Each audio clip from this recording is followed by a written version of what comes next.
Season 5 of The Score, the Team Roping Journal's podcast, where we cover the roping industry from top to bottom. This is where the team roping world talks. We talk through tough subjects, we talk big wins, and we talk real issues affecting the community. I'm your host and editor of the Team Roping Journal, Chelsea Schaefer.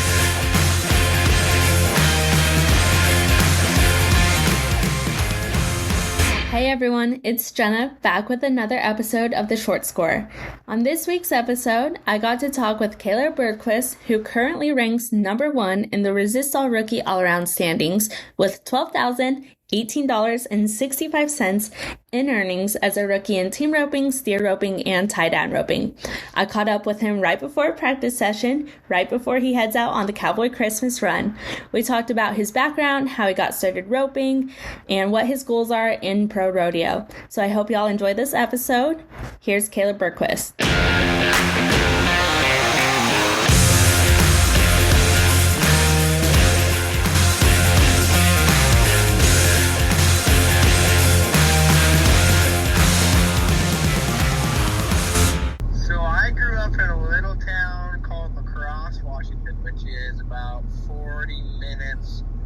Off the Idaho border. My grandma was into rodeoing, and my dad rodeoed in high school, but due to not a lot of funds or money or any of that sorts to get down the road, he only high school rodeoed. And my grandma, though, had always told him that if he was ever fortunate enough to help us, start rodeo, to do it. And she passed away when I was 1, which had been 2001. Anyways, and so it's kind of been our family's goal is to continue on and make her proud. And so I started junior high rodeo when I was in 7th grade, and then before then I'd only entered a few junior rodeos. So I didn't really start when I was real young. We played sports, and we have a ranch, and that consumed a lot of our time and still does. And so we were, kind of focused on that. My parents kind of got started on their own in 2004, and so there for a while it was everybody hands-on to get our ranch started and stuff like that. So, I didn't really start until I was about 7th grade. That's awesome. Yeah. Can you talk about that progression? Did you amateur rodeo? Do you college rodeo? And then how'd you decide you wanted to get your card? Yeah, so I amateur rodeoed, high school rodeoed, and then I amateur rodeoed, and I remember my dad telling me that, I knew there was lots of big names out there, and I was nervous and scared to compete against them, and he just kept saying, we called it our tuition year, which meant that you just got to get the experience under your belt for a year and see how it goes. And the more comfortable I got, I felt it was better towards the end of my high school career, especially in the amateurs. High school rodeo was great for me, won the state, and then amateur rodeo, and I was nervous at first, and then it kind of kicked off, and then all of a sudden we were graduating high school and got a full ride to MSU, to Montana State University, and that's kind of when I wouldn't say a lot of it changed, but it really widened my perspective. I mean, they were helping you financially to go to school, and to hold up my end of the bargain was to help the team out and stuff like that. So I'd say ever since I landed, my senior year, but especially when I landed in Montana, kind of it was I practiced every day. And then I had COVID, which kind of shut me down my sophomore year. But then I won the region my junior and senior year, won the all-around my senior year, won the team rope and heading my senior year.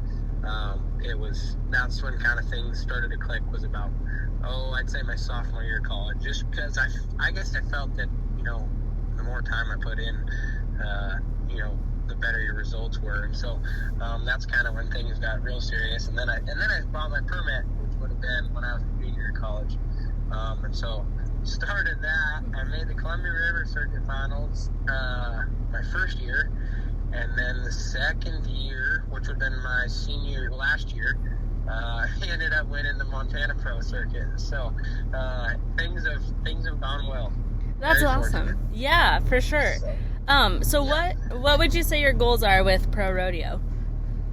Yeah, so last year I was runner-up in the all around. So I team rope, calf rope, and steer rope. I was only short by a couple thousand, and so I think for sure this year is to win the all around in our circuit. I also think to continue to win the calf roping circuit has always been on my mind, but to make the circuit finals, towards the top in the team roping is also a very, very good goal we've been working on. I got a kid that I roped with in college by the name of Tegan Leno, one of my best friends. He has been healing awesome, and we've been doing so far so good in the circuit. So hopefully we can keep that up and make the circuit finals. But as far as outside of the circuit, I've always had school in September, and so to hit those bigger rodeos in the Northwest in September, and with buying my card, I can finally enter Livingston and Cody and stuff like that. I'm just excited to have a chance to compete with all them guys that've been doing it forever. Yeah. So how do you balance school and pro rodeo and college rodeo? It's a handful, that's for sure. I'm graduated now, but I know I would usually get up and practice. I usually practice before school. I would at least tie before school, and then we had team roping practice, team practice after school. And so I was kind of on the days that I could get 2 practices in a day. I felt, not that I don't love practicing with the team. Our coach was outstanding. Both coaches I had, Danny Bullich and Kyle Whitaker, were outstanding to me and helped me a lot. But sometimes doing it by yourself, testing yourself when nobody's around is kind of something that, it's kind of really made me progress. I guess the way you could put it, you tie, and you get tired and keep tying. And, but nobody sees that, which is fine. Nobody needs to see that. But I felt like those were the steps, or those were the mornings that made me progress the most. But just school-wise, when you had time, extra free time, you were doing your schoolwork, and once you got your schoolwork done, you were doing something to help yourself improve in the rodeo world. Yeah. So who have been your influences, or is there anybody that you've roped with has made a big impact on your roping? So I guess there's probably 2 or 3 guys that come to mind when I say that. First of all is my dad. He has provided me with lots of opportunities. I'll never be able to thank him enough. We got a family ranch, and it's busy, and he could always use the help, and not push away, but he has granted me the opportunities to go to Montana the last 2 years during the summers, and so he said, find you a part-time job and rodeo, and so that's some families ask their kids to come back immediately, and he was one that had granted me the opportunities to stay out here in rodeo. I felt like when I was home, I just wanted to help him, and I always felt obligated to help every single day, and it took away from my practice, or took away from entering a couple rodeos that were a little further. But when I got to Montana, when all I do, I work part-time for Van Dyke Angus, and then other than that, I'm practicing and rodeoing, and so, my parents giving me the opportunity to get away from home was huge. And then the other guy that comes to my mind is Seth Hopper. Seth's down there in Hermiston, Oregon, and he is a very, very good guy, and has helped me the last 3 years the most. I was fortunate enough to also buy a horse from him, which is how we kind of got started, and then I go down there, a couple times a year to tune up, and it's all about working on the little things that somebody might not notice, but in the long run, they make up time. And so Seth has helped me a lot. I would say that once I bought the horse from Seth and I got Seth's help, I took another very large step forward, and I can't thank him enough. That's awesome.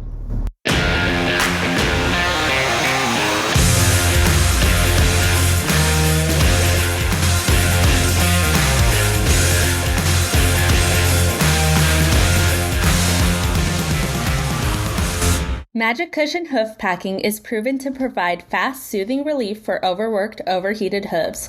Magic Cushion helps relieve symptoms associated with hoof concussion and trauma. It calms sole and frog inflammation and soreness, and it starts working to reduce hoof heat within 1 hour.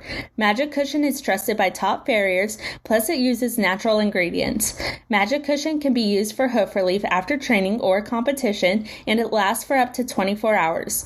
Magic Cushion can be packed under a shoe and pad and left in place through the shoeing cycle. For fast-acting and long-lasting hoof relief, choose Magic Cushion. Learn more about Magic Cushion at absorbine.com. That's ABSORBINE.com.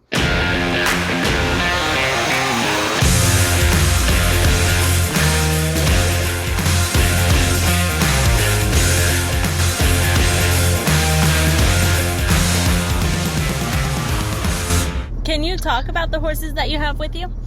Yeah, so I ride a calf horse by the name of Hefty. I've had him for 2 years now. And he is going to be, he's 13 this spring, so he just turned 13. And he is, I would put it as, he loves his job. He never wants to disappoint. He's always trying his hardest. And just like all my horses, I try to take the very best care of them, just because they got a job to do as well. And so, but he fits my style, and we get along super well. And once I got him, like I said, it has changed my game. I've always was fortunate enough to have nice horses. That's one thing my dad has always tried, is to put us on good horses. We might not always have the nicest rig to get to the rodeo, but we got there. But what we unloaded was huge for us.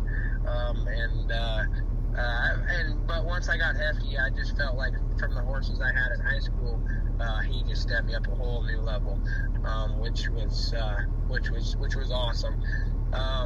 So it is. I've taken him everywhere. I've rode him the last 3 years at all the pro rodeos, and he got me the circuit championship. He's got me 2 college championships. I qualified for the Ram finals this year. He got me there. He's outstanding for me. In the heading, I have a horse by the name of Wit, and we've had him for a couple years now. It's kind of a funny story how we got him. We had some longhorn cows that kept getting out of the pasture, and our horseshoer was a pro rodeer by the name of Kobe Jones, and he got so busy horseshoeing, and he said, well, do you guys like your longhorns? And my dad's like, no, I'd like to sell them. He said, I have had to take a step back from pro rodeoing. Would you want to trade? So did longhorn cows for the head horse I've had now, and he's been outstanding. I head on him.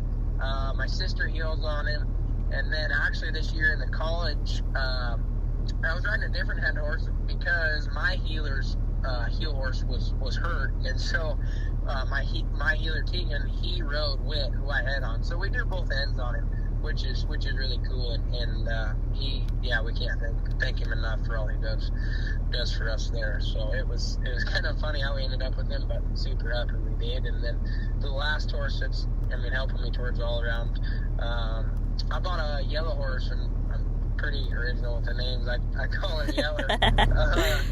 He came, we ranched on him for quite a few years. A bunch of the hired hands had rode him, and they would doctor cattle on him, and they'd have him sweat, and then he made it through all of that. And another guy actually who I look up to a lot, as well as Seth and my dad, is by the name of Gabe Richardson. And Gabe helped me get started in the steer roping. And so Gabe took the horse for a couple weeks, and then he called me and he said, would you like to come steer rope? And I was like, yeah, no, I'd love to get into it. And that was probably 4 or 5 years ago. And then I remember the first practice, didn't catch many, and then I knew I had stuff to work on. And then, I've used Yeller ever since. I've made the circuit finals every year on him for the last 3 years now. But thanks to Gabe getting me started and helping me get Yeller trained was something special. And so Yeller's another one I've had for 7 or 8 years. That it would take, and I don't think I could ever get rid of him, and no matter, how much. He's just one of those that I think will have around forever. So those three are my main three, and then I got, I've been blessed with some backups too that I practice on, but those are the main three. So. Awesome. So where are you entered? So we are headed to, we leave for Livingston tomorrow. The next day after that, we are in Red Lodge. The day after that, we go to Cody. And then we are off a day, and then we are Big Fork for a 2-header. Then we bounce over to Cheney. Then we bounce back to Drummond. And then I head down to Colorado Springs for the Ram Finals. That's awesome. We skipped out. I didn't enter St. Paul, but was one of the only other ones that we could have maybe made in the Northwest. But a kid I travel with is a captain or one of the stock contractors, and so he has the calves at Red Lodge and stuff, and so we kind of helped him. But anyways, yeah. So we're we got one every single day besides I think the 5th. So yeah, we're busy.